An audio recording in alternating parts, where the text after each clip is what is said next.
Hello and welcome to Catch Space. It's day 2 at the 36th Space Symposium here at the Broadmoor in Colorado Springs. Catch Space is our, literally, catch space for what has been happening here at the 36th Space Symposium between the press conferences, the speakers, the events, and the programs. We're coming live to you from the exhibit floor here at the symposium. Right now, a little quieter right now. Things are shutting down here for the evening as people are going off to receptions and other gatherings that are happening here throughout the area. But we want to make sure you, our virtual audience, has an understanding of what's been going on around here and what's been making news. I'm joined here with Brian Berger of Space News, and we both got guests here that are going to talk to you about what has happened here today. A lot has happened since we last spoke to you, since Brian and I spoke to you yesterday. So I'm going to do a couple quick takeaways, and then I'll turn it over to Brian, and then we'll bring our guests in. The first takeaway I want to share with you is one of the comments that was made here yesterday by Tom Roeder was the saber rattling that was going on by the respective military leaders that were up there on the stage.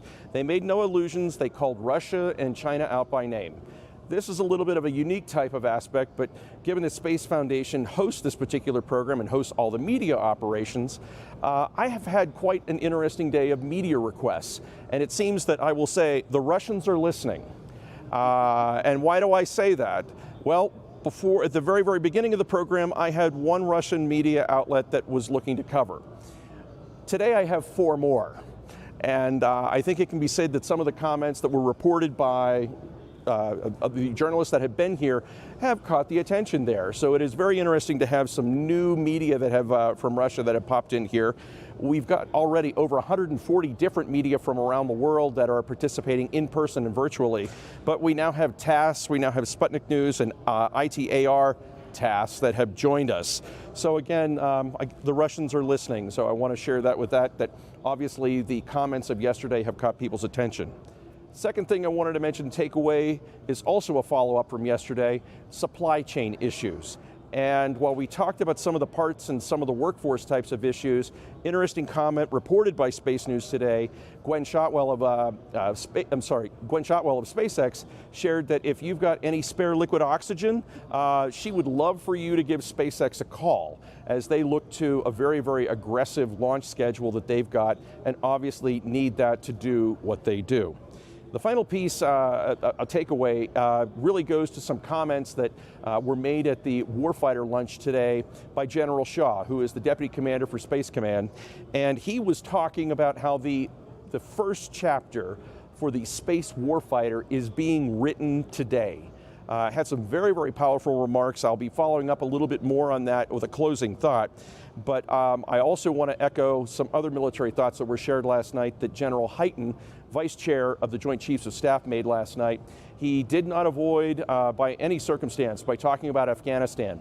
He put up the photo that has been literally a viral type of image that has captivated the world, showing the back of a C-130, and he offered 2 sets of numbers. The first number he offered was 7, and the other was, I believe it was 814. Please don't quote me on that, but it was over 800. There were 7 crew members that were flying that C-17 that had over 800 individuals on it moving out of Kabul and to move those persons to safety. He talked about the challenge and the training that went into the crew making that decision, and again, it was a very, very powerful moment which General Hyten made there.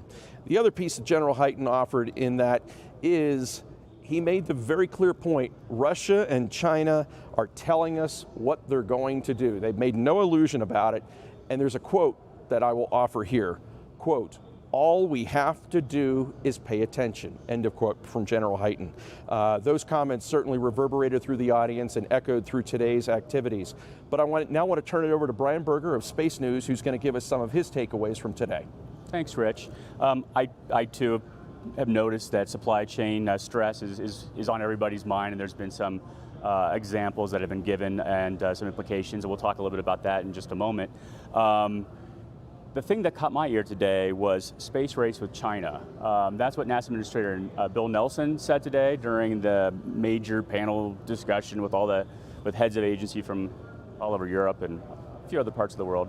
And that's a little bit of stepped up rhetoric. In the past, some NASA administrators seem to have gone out of their way to say there's really not a space race. We're not racing, we're way ahead, that sort of thing. But that puts Bill Nelson's comments kind of in sync with some of the other rhetoric we've heard here this week. And then my final one is more of a question, and maybe we'll kind of get into it as we kind of wrap up here, but my question is this: is it time to retire the term new space?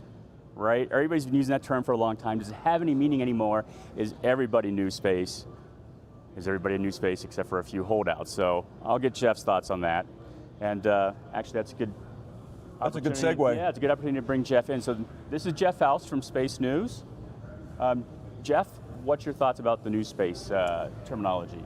New space is such an ill-defined term in that it can mean almost anything depending on who's using it and how they're using it. It's usually meant to apply to entrepreneurial space companies, but it gets expanded to companies like SpaceX that have been around for now nearly 20 years. They are a behemoth in the industry, but they're still considered new space because of their entrepreneurial roots. And so now, if you look around the exhibit hall here, a lot of the companies would probably qualify under one definition or another of the term new space. So the question is, maybe we need to rethink this new space versus old space controversy. Yeah. I mean, there's still some, I guess, cost-plus contractors out there, but they seem to be fewer and farther between. And if there was a new space revolution, it kind of feels like new space is won, especially when you look around here. That's the prevailing ethic. And again, that is a term that probably is time to retire, and it's interesting. I'm going to bring up in my closing thoughts about the vocabulary. Yeah. But let me bring in Kat Hofacker of AeroSpace America, who's also here at Symposium reporting. Do you want to weigh in on the new space terminology? Is there a new term you want to offer? But what are your other takeaways from what you've seen? I can't think of another term that fits. I think Jeff described very well what we think of when we talk about new space. So I think the question is there some defining characteristic that really sets some of the newer new space companies apart from the other that would help us define what to call them? Otherwise, I think you might be right, Brian. We're looking at just space. And I'm tired of trying to remember whether it's spelled lowercase n, lowercase s, uppercase n, uppercase s. That would make my life a lot easier. It would make all of our respective proofers to understand which way it needs to be. But again, we may be walking out of here with a whole new set of definitions. Yeah. And again, I think exploring that thought of definitions, one of the things I had for a closing thought was, when General Shaw spoke today, he talked about that the vocabulary, and it's interesting you bring up the term of new space, he talked about that the vocabulary of old does not apply today. Mm-hmm. And if I can say, and I will say, I think General Shaw will probably be our walking thesaurus, given some of the comments that he made today about some of the new terminologies. He dropped several new terminologies as I looked at my notes here to make sure I get it right. What are these? A couple of these that stood out to me, and super global. Super global. Super global was a new term that he put out there. Like and then global. Well, it was more than global, and that reached his point that we have long been thinking about continents here and the oceans and all of those sort of military theaters. But now he said it's expanded here now. We've got to think bigger and bolder on that, which is where his new set of his new term, moving from geographic to astroaphic. And to me, that was where I was like, okay, this is the man who is going to be dictating the thesaurus here. Yeah. And again, as a former Pentagon speechwriter, as he was introduced, he's probably well equipped to start to inject into the vocabulary. But I think you're right, on the new space term, it probably is time to retire, because as you walk around here and you see all of these new companies, there are a number of them are new, but they're very quickly establishing their footprint. Right. There is one way though, and there's one positive use of it. You can tell a company's an old space company if their buzzword compliant press release uses new space a lot. Right. And again, that might be a hint. And that's where, again, when part of the thing we see with Symposium is, it's not just the new companies, but it is also the new terms, but the new leaders who are pushing those things. Your point about Administrator Nelson talking about the race with China and how we work with them or not work with them and keeping the Russians part of the space station, we'll see. What are you looking for on the last day of Symposium? On the last day of Symposium, I am looking to learn more about the technology that's going to drive future big areas of demand. I'm thinking specifically of, let's look at optical comms, for instance. We already heard the SDA talk a little bit about how they're testing these relay links, and we need a bigger bandwidth, we need faster connectivity. But when you talk about things like emerging future private space stations where tourists are going to go, they don't want to go to space if they can't post about it on Instagram immediately. So they're going to need that kind of connectivity. It's not enough just to be in space. It's not enough for Richard Branson to go to suborbital heights. He wanted to broadcast his message back. Unfortunately, he wasn't able to do that. The comms were a little scuttled in that case. I don't think that's going to be able to be the case for these space stations. Good point. I heard another interesting kind of advantage of optical comms. It wasn't about faster comms, but it was about having an alternative to GPS to some extent, that you can use it for position, you can use it for navigation. And if that's so, then some of the projects that are underway at SDA, they have some pretty interesting implications. What are you looking for the last day of Symposium? Well, late in the day tomorrow, there's a good panel on game changers. So a lot of these new space companies, but these are really companies that are engaging in new technologies, new business models. We've seen companies, for example, today, Rocket Lab started trading publicly on the NASDAQ exchange. Virgin Orbit just announced that earlier this week that they are going to go public through a SPAC deal. So you're seeing innovations in both the technologies and the business models, but also the financing mechanisms. So game changers can be more than just the cool technologies that a lot of people in the space industry focus on, but also how you realize that and turn that into a profitable business.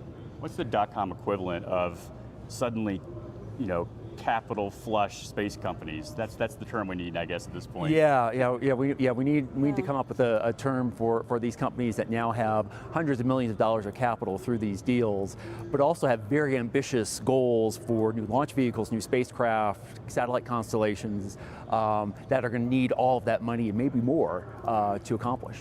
One of the things Brian and I have been talking about for quite some time is the role of SPACs and how they're coming in here. And again, culturally, SPACs have been, they've operated in what I will say a normal environment, and I won't necessarily call that we are an abnormal environment in the space environment, but how the SPACs go to sort of adapt into these expectations about, as you were talking about, the game changers. And obviously, I think we're seeing a lot of SPAC activity with markets right now. I think between now and the next symposium, we'll probably see a whole lot more. Hopefully, as we work for the 37th symposium, bringing some of those SPAC individuals in to sort of talk about why they're looking to play in here will be very interesting to see. What are you looking for on the last day? What am I looking for? Yes. Well, that was the question. Probably food, because I don't think I've eaten for the past 3 days other than intermittently. I have no idea what to look for tomorrow, other than I get a chance to actually look around, because we've got the show dailies done, and it's my first chance this week to actually just wander around and talk to people. So that's what I'm looking forward to, actually interfacing with people in person, one-on-one. That'll be great. As opposed to sitting in press conferences and recording all that, right? I wish my life was that social. I sit in my basement most of the time, working on my computer. I think we've all spent far too much time in our basement, but one of the things that we wanted to do with Catch Space is to make sure that you get a feel of what is happening here with Symposium, because we want you, our virtual audience, to feel part of the spirit and connectivity of what's been going on. So for a closing thought, I will offer some congratulations. Whenever you can have a really unique space mission occur in the course of Symposium, it's something to really, really celebrate. So congratulations to Astroscale, who made a capture today, made a great capture today that we saw that they've made. Astroscale a couple weeks ago had a fabulous profile on CBS Sunday Morning talking about space debris, company on the rise, company to watch for, and they had a really, really big day to what they did. So congratulations to them.